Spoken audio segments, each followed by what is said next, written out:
आज हम लोग बात करेंगे सिंपल एडवर्ब्स के बारे में। अब ये सिंपल एडवर्ब जो है पूरे यूट्यूब में आपको कहीं भी देखने को नहीं मिलेगा। और देखिएगा, थोड़ा सा वीडियो में आप बने रहिएगा। सिंपल एडवर्ब जो है इसको मैं एक एक पॉइंट समझाऊंगा और अच्छी तरीके से समझाऊंगा, जो कि पूरे यूट्यूब में किसी ने भी इस तरीके से नहीं समझाया होगा। तो पहले बात करते हैं, सिंपल एडवर्ब जो है ये हमारे 7 प्रकार के होते हैं। 7 प्रकार के होते हैं। तो पहला जो होता है हमारा एडवर्ब ऑफ टाइम होता है। पहला होता है एडवर्ब ऑफ टाइम। अब इसमें इतने सारे वर्ड आते हैं। देखिए, कह रहा है today, last night, last week, last month, last year. इधर आइए तो next week, next month, next year, the other day, the present, the tomorrow, presently, shortly, late, lately. ये जितने भी वर्ड हैं ये किस में आएंगे? एडवर्ब ऑफ टाइम में। अब एडवर्ब क्या करता है? ये विशेषता बताता है। जैसे कि मैंने पिछली वीडियो में बताया था आपको कि ये एडवर्ब जो है न कि ये क्रिया की विशेषता बताता है, बल्कि खुद एडवर्ब की भी विशेषता बताता है, कंजंक्शन की विशेषता बताता है, नाउन प्रोनाउन की विशेषता बताता है। मैंने पिछली वीडियो में बताया है। तो आज हम लोग पढ़ेंगे सिंपल एडवर्ब के बारे में। अब सिंपल एडवर्ब देखना है इसमें कि देखिए, एडवर्ब ऑफ टाइम में, एडवर्ब ऑफ टाइम है, एडवर्ब ऑफ टाइम में इतने सारे वर्ड आएंगे। ये जितने भी वर्ड है किस में आएंगे? एडवर्ब ऑफ टाइम में।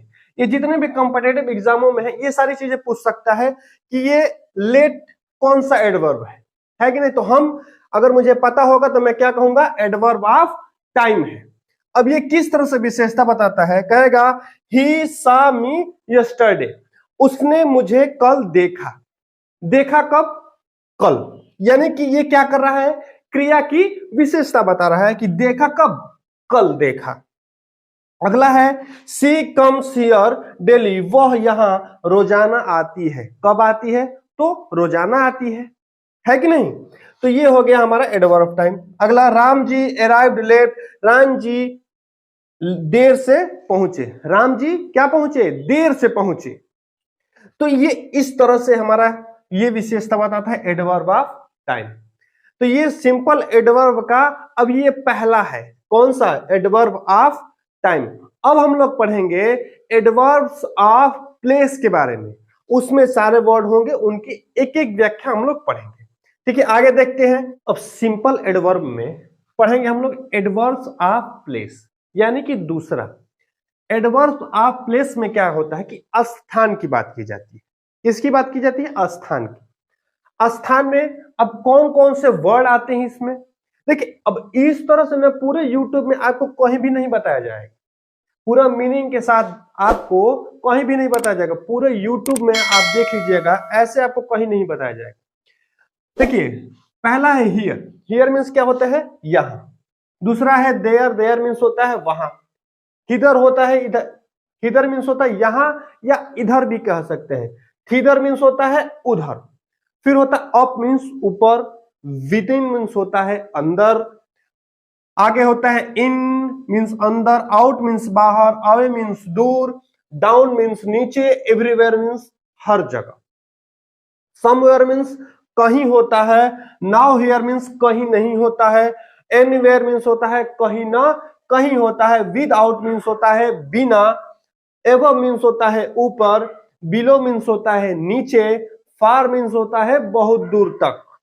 अगला आते हैं, नियर मीन्स होता है आसपास।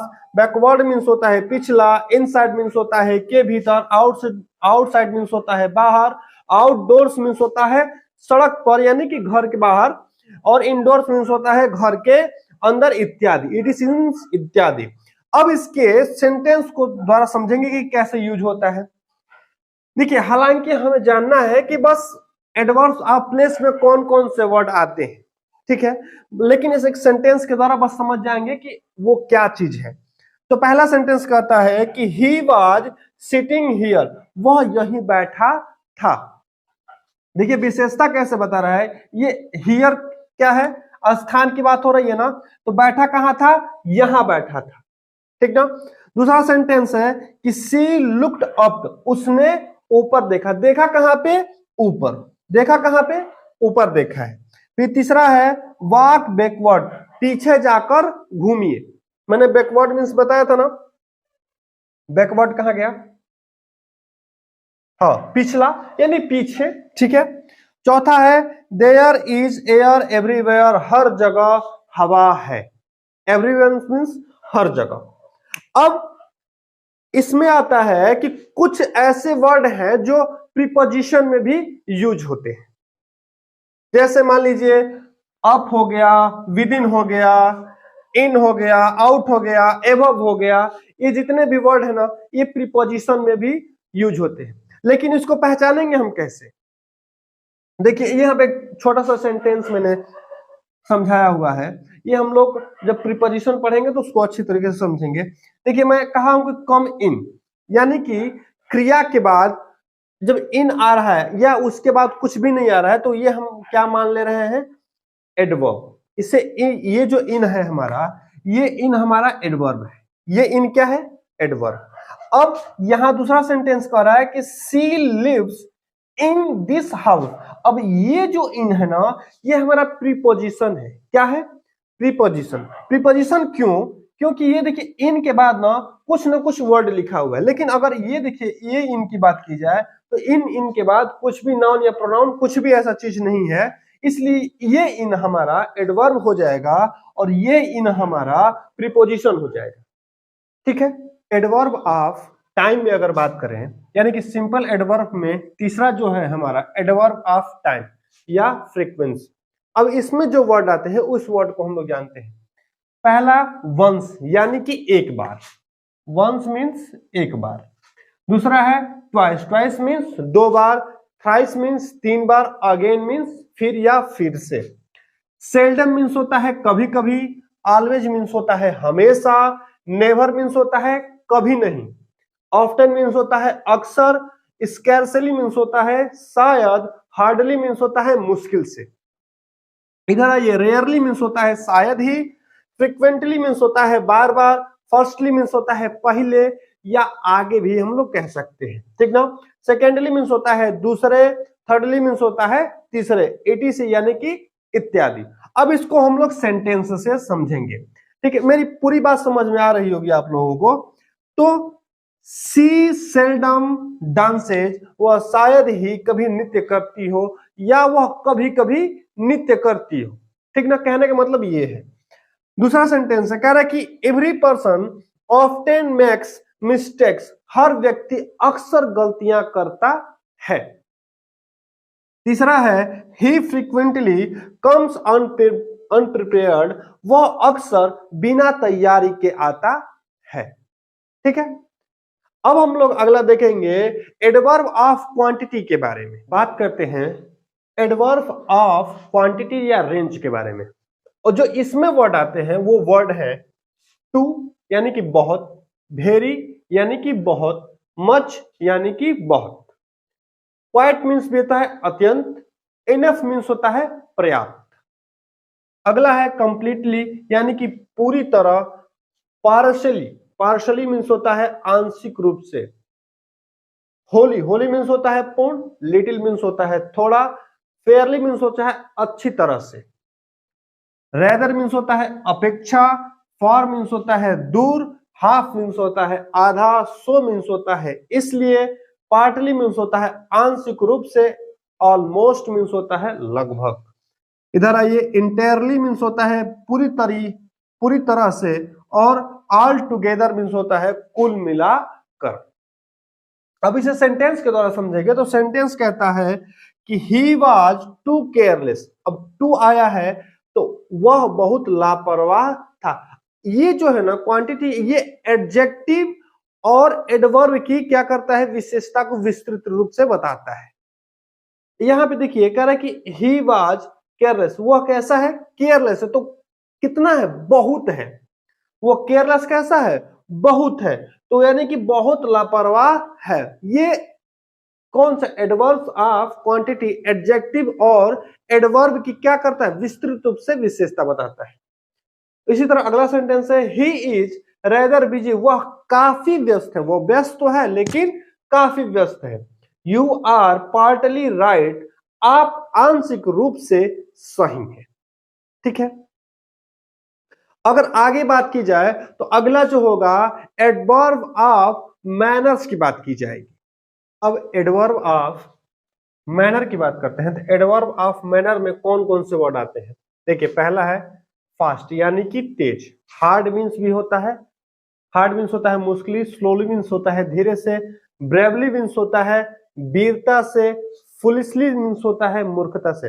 देखिए एडवर्ब ऑफ जो मैनर है इसे पहचानने का सबसे आसान तरीका है, इसके लास्ट में हमेशा देखिएगा कि ly आएगा, वो हमारा क्या होगा एडवर्ब ऑफ मैनर। अधिकतर एडवर्ब ऑफ मैनर में इसके हर वर्ड के लास्ट में ly आएगा, ठीक है।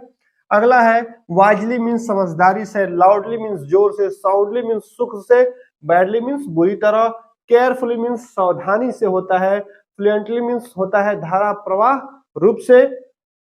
उसके बाद आता है ब्यूटीफुली मीन्स खूबसूरती से, क्लियरली मीन्स स्पष्ट रूप से, फेथफुली मीन्स होता है ईमानदारी, लविंगली मीन्स होता है प्यार से, और सीरियसली मीन्स होता है गंभीरता से, सो मीन्स होता है इतना या ऐसा, एग्रीएबली मीन्स होता है चाव से या खुशी से या प्रशंसा से, वेल मीन्स होता है अच्छा, डाउटफुली मीन्स होता है संदेह पूर्वक, फर्म मीन्स होता है दृढ़ होता है, और कन्वेंशनली मीन्स होता है आसानी से, ठीक है।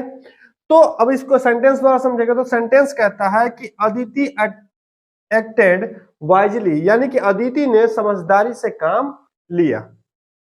अगला सेंटेंस है कि this book is well written, यह किताब अच्छी तरीके से लिखी गई है। तीसरा है he should not do so, उसे ऐसा नहीं करना चाहिए। यहाँ पे सो का जो अर्थ है वह ऐसे के रूप में आया है, ठीक है। अब हम लोग बात करेंगे एडवर्ब ऑफ रीजन के बारे में, जो कि कारण के भाव को अभिव्यक्त करेगा। अब वो जो वर्ड आएंगे वो 3 वर्ड हैं, जैसे हेंस है, देयरफॉर है, कॉन्सिक्वेंटली है। ये क्या करेंगे एडवर्ब ऑफ रीजन के बारे में बताएंगे, यानी कि कारण को अभिव्यक्त करेंगे। हेंस मीन्स होता है इसलिए, और देयरफॉर मीन्स भी होता है इसलिए, और कॉन्सिक्वेंटली मीन्स होता है फलस्वरूप। अब सेंटेंस उसको समझते हैं। कहता है कि Rohit was hence unable to refute the charge, इसीलिए रोहित आरोप का खंडन करने में असमर्थ था। क्यों? ये कारण बता रहे कि इसीलिए, कारण का क्या कर रहा है अभिव्यक्त कर रहा है, कह रहा है कि इसीलिए रोहित आरोप का खंडन करने में क्या था असमर्थ था। अगला है सी वाज देयरफॉर फाइंड, इसीलिए उस पर जुर्माना लगाया गया। वो क्या कर रहा है कारण अभिव्यक्त कर रहा है, कारण बता रहे कि किस कारण उस पर जुर्माना लगाया गया। अगला है consequently she was sent to New York, यानी कि फलस्वरूप उसे न्यूयॉर्क भेज दिया गया, ठीक है। तो ये बात होगी एडवर्ब ऑफ रीजन के बारे में।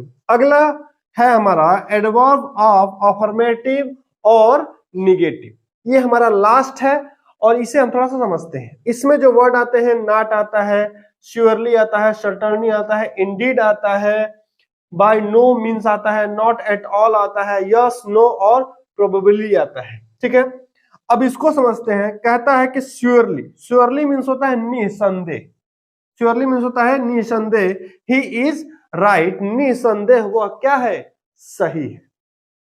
अगला है she is certainly alive, certainly means होता है निश्चित, सर्टेनली मीन्स क्या होता है निश्चित, तो शी इज सर्टेनली अलाइव वह निश्चित रूप से क्या है जीवित है, अलाइव मीन्स जीवित। और प्रोबेबली मीन्स होता है ही विल गो, संभवतः, संभवतः मतलब शायद वह जाएगा, संभवतः मीन्स शायद होता है, संभवतः वह जाएगा या शायद वह जाएगा। और एक बात है इसमें कि यस तथा नो को हम लोग सब्स्टिट्यूट एडवर्ब भी कहते हैं, कहा जाता है। और इसको देखिए समझते कैसे हैं। कहना कि मान लीजिए सेंटेंस को है हैव दे कम, क्या वे आ गए। मान लीजिए सेंटेंस है, मैं क्वेश्चन कर रहा हूं कि हैव दे कम, क्या वे आ गए। अगर मान लीजिए हाँ में आंसर है, मैं कह दूंगा कि हाँ, तो इस हाँ में क्या छुपा है कि दे हैव कम, वे आ गए। इस हाँ में क्या छुपा हुआ है दे हैव कम, इतना बस मैं वो हाँ बोलने का मतलब है कि वे आ गए। अगर मैं ना बोल रहा हूं ना, यानी कि वे नहीं आए। तो ये जो यस तथा नो है ना, ये हमारा कौन सा एडवर्ब है? सब्स्टिट्यूट एडवर्ब भी कहते हैं। ठीक है। अगर ये आपको ये वीडियो अच्छा लगा हो तो आप इसे लाइक, सब्सक्राइब और शेयर जरूर करिएगा। धन्यवाद।